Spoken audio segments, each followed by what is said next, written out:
नमस्कार दोस्तों, मैं अमित शर्मा आपका हरजोत क्लासेज में स्वागत करता हूं। अलजेब्रा का एक नया टाइप जो कि पार्ट 6 है, उसमें मैं आपको ये एक्स की पावर जो क्यूब रहती है वो निकालना बताऊंगा। दोनों कंडीशन में, जब प्लस दिया हुआ हो, जब माइनस दिया हुआ हो, तब दोनों तरीके से कैसे करेंगे।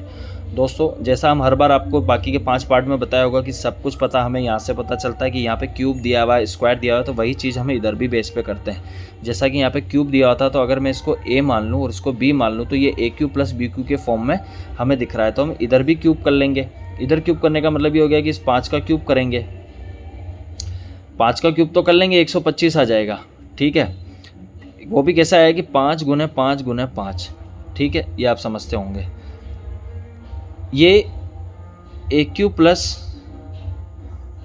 बी क्यू के फॉर्म में है। इसको अगर मैं खोलता हूँ तो ये a cube plus b cube plus 3ab into a plus b, ये निकलता है। यहाँ इंटू नहीं भी लगाए तो चलेगा, इसका मतलब इंटू ही होता है। अगर दोस्तों मैं आपको इस तरीके से देखना चाहूँ कि अगर ये x प्लस 1/x का मान 5 क्यूब है और मुझे x क्यूब प्लस 1/x का मान निकालना है, तो इसको मैंने फॉर्म के रूप में लिखा कि मुझे एक सूत्र के रूप में दिख रहा था और मैंने सूत्र को खोला तो ये कंडीशन आ गई। अब मुझे इस कंडीशन में फिल आउट करना है।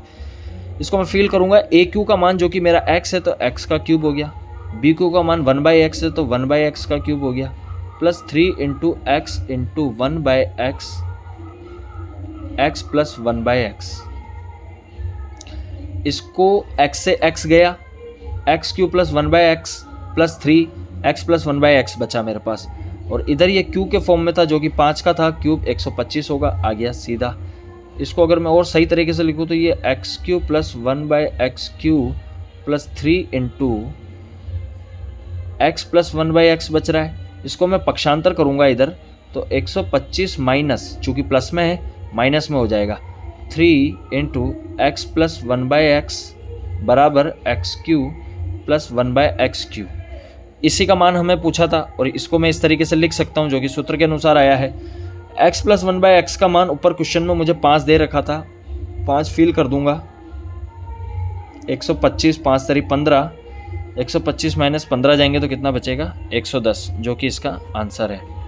अब दूसरी चीज़ आपने यहाँ पर एक शॉर्ट फॉर्म में मैं आपको समझा देता हूँ। जैसा कि यहाँ प्लस था तो हम देख रहे थे कि प्लस था तो हमने 3 के गुणज में जो कि x प्लस 1/x था, इसका मान मुझे दे रखा था, यानी 3 के गुणज में जो भी दे रखा हो उसे गुणा करके हम घटा रहे थे जब प्लस था।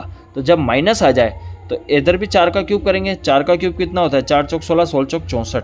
तो 64 में से आप घटाएंगे नहीं, चूँकि यहाँ पे माइनस है तो अब इसमें प्लस कर लेंगे। कितना, ये जो 4 दे रखा है इसके गुणज में कितना मान दे रखा था, 3। भाई फॉर्मूले में 3 है ना, तो 3 गुणज में 4 तरी कितने हो गए, 12। 4 में से 2 गए तो कितने बचे, 2। 6 में से गया तो कितने बचे, 5। तो 52 इसका आंसर हो गया। Thank you.